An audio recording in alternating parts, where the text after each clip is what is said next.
आज की कृष्ण लीला में आपका स्वागत है। आज का लेसन सीखने से पहले थोड़ी सी कहानी समझ लेते हैं।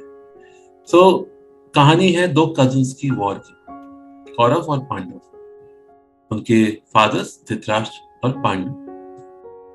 धृतराष्ट्र सबसे बड़े भाई थे एंड नॉर्मली जो कल्चर होता था, मैंने आपको पहले भी बताया है, वो कल्चर होता था कि सबसे बड़ा भाई राजा बनेगा।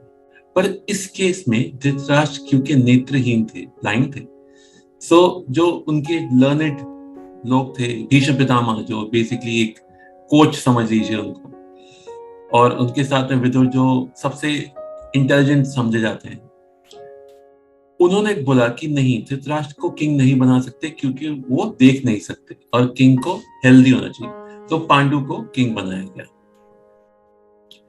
और उसके बाद क्या हुआ, पांडु के साथ कुछ प्रॉब्लम्स हुई, he had to leave his throne और धृतराष्ट्र को केयरटेकर किंग बनाया गया जब तक पांडु वापस नहीं आते।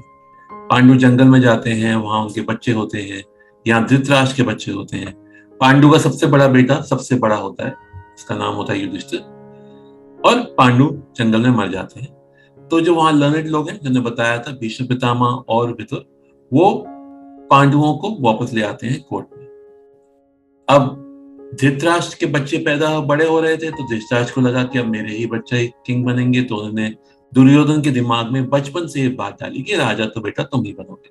पर पांडवों के आने पर जो भीष्म पितामह थे और विदुर थे, उन्होंने बोला किंग तो युधिष्ठिर बनेगा क्योंकि युधिष्ठिर सबसे बड़ा है और वो राजा का बेटा है।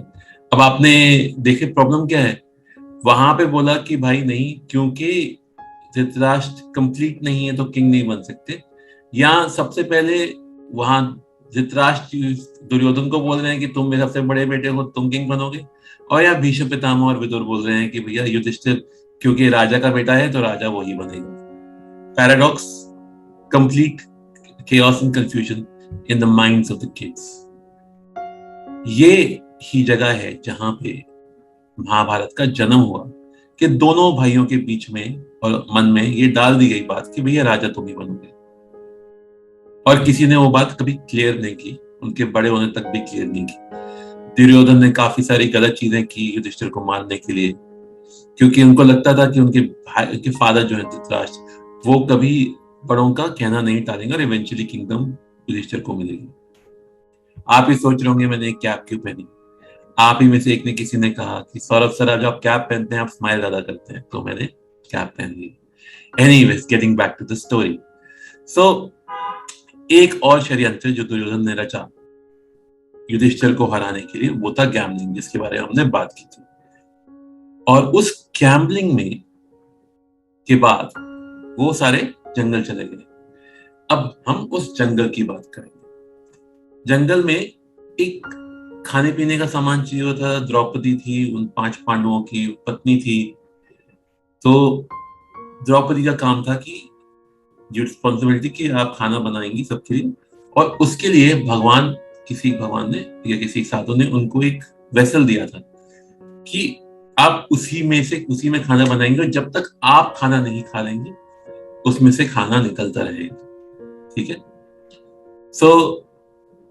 एक बार ऐसा हुआ, अगेन दुर्योधन ने षड्यंत्र रचा और साधुओं को भेजा पांडवों के पास। जानते थे कि जब पांडव खाना खा चुके होंगे, और साधुओं को बोला खाना वहीं खाइए। और उस टाइम साधुओं की बहुत बहुत रिस्पेक्ट होती थी। अगर साधु कुछ बोल दें तो मतलब पत्थर पे लकीर, आप खत्म। तो पांडव लोग सब खाना खा चुके थे, द्रौपदी भी खाना खा चुकी थी, और ये साधु वहां आ गए। तो पांडव अब तो भाई फंस गए, अब इनको कैसे खिलाएं। तो उन्होंने बोला जरा आप नहा वहा के आइए, हम देखते हैं खाने का क्या करना है। तो साधु लोग गए, नहाने चले गए। इतने में कृष्ण पहुंच गए। कैसे पहुंचे? क्योंकि द्रौपदी ने उनको स्मरण किया, याद किया। हमेशा जब भी हम प्रॉब्लम में होते हैं, अपनी अंतरात्मा को याद कीजिए, कॉन्शियसनेस को याद कीजिए, सोल्यूशन निकल आता है। पर लेसन ये नहीं है। जैसे ही कृष्ण आए, कृष्ण ने बोला बड़ी भूख लगी है, तो द्रौपदी ने यही तो प्रॉब्लम है, खाना नहीं। तो उन्होंने वेसल में देखा और एक टुकड़ा देखा, और वो टुकड़ा मुंह में डाल के खा लिया। खाते ही उनका पेट भर गया, और वहां जो साधु लोग थे जो नहाने गए थे, उनका पेट भी भर गया। और वो सोचने लगे भाई हम वापस गए और मना कर दिया तो पांडवों को बड़ा बुरा लगेगा, वो हमें श्राप न दे दे, तो भाग जाओ। तो वो चुपचाप से वहां से भाग गए और पांडवों की प्रॉब्लम सॉल्व होगी, कृष्ण ने सॉल्व कर दी। इसकी सीख जो है ये है, हम कई बार बोलते हैं हमारे पास देने को क्या है, कुछ नहीं है, हमारे पास कुछ नहीं है, हमारे पास कुछ नहीं है, हमारे पास कुछ नहीं है। नहीं, आपके पास सब कुछ है। छोटी से छोटी चीज, बड़ी से बड़ी चीज, आपके पास हर एक चीज है, अगर आप देना चाहें तो। अमीर कौन? वो जो दे सकता हो। गरीब कौन? जो दे सकता हो पर नहीं देता। हर एक जना दे सकता है। और जब भी आप एक चीज देते हैं उसकी एनर्जी दुनिया भर में फैल जाती है। जैसे कृष्ण ने दाना खाया और बाकियों का पेट भर गया, वैसे ही जब आप किसी को खुश करते हैं तो खुशी 10-15 लोगों में और फैल जाती है अपने आप एनर्जी के थ्रू। तो वाइल आप एक जने को खुश करते हैं, आप एक्चुअली 10 जनों को खुश कर रहे होते हैं। तो हमेशा दीजिए, खुशी से दीजिए, जितना दे सकते हैं दीजिए और उसमें संकोच ना कीजिए। द्रौपदी ने संकोच किया था कि मैं आपको क्या दे सकती हूँ, और कृष्ण ने उस वेसल में से एक दाना निकाला और खा लिया। डूबते को तिनके का सहारा ही बहुत, भूखे को एक दाना ही बहुत। ये याद रखिए और हम फिर मिलेंगे कल कृष्ण लीला में।